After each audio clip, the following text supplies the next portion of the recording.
Tommy Rants here. That's the inside view of my Casita entry door. I've retrained myself on how to close it because anything is preferable to the way I've been doing it, which is slamming it to be sure it's fully closed upon entry and exit.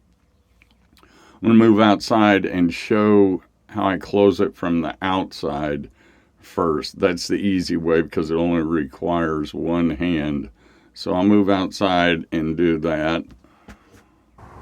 I can do this one left-handed even, but I'm going to switch to my right because it's easier for purposes of the video. First thing I do, stick my thumb over here on the edge of the door, and with two fingers I go ahead and pull the latch back. While it's still pulled back, I close firmly with my thumb and then let go of the latch.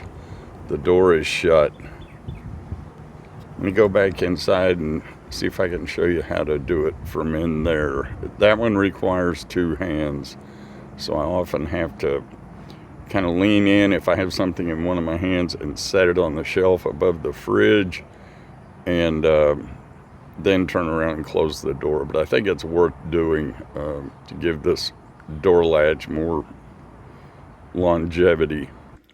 From the inside, I do the same thing, only it requires two hands. I put my left hand up on that bar.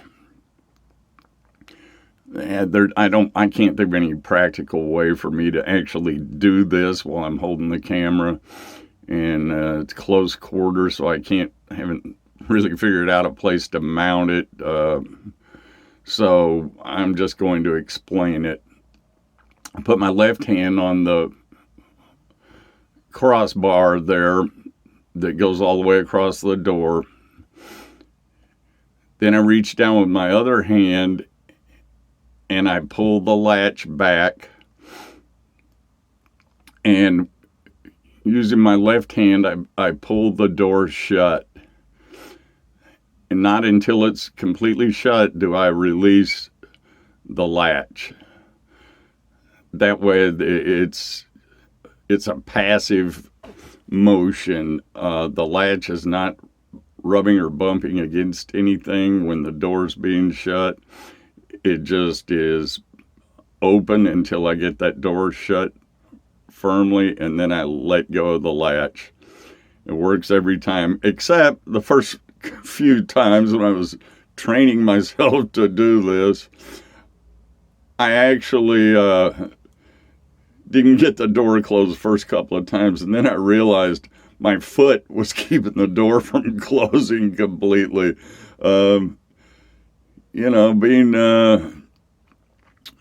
Being adaptable, I soon figured out that wasn't going to work.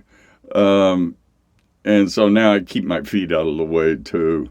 That's just a quick one from Tommy Rants. It's something I'm doing to try to save that door latch for a much longer period of time, and I think it will, as often as I go in and out of it 6 to 10 times a day, probably on an average day.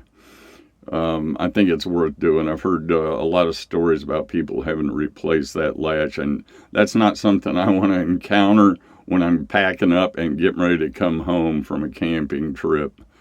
I'd work something out, but it'd be a stressful time. Catch you later from Tommy Rants.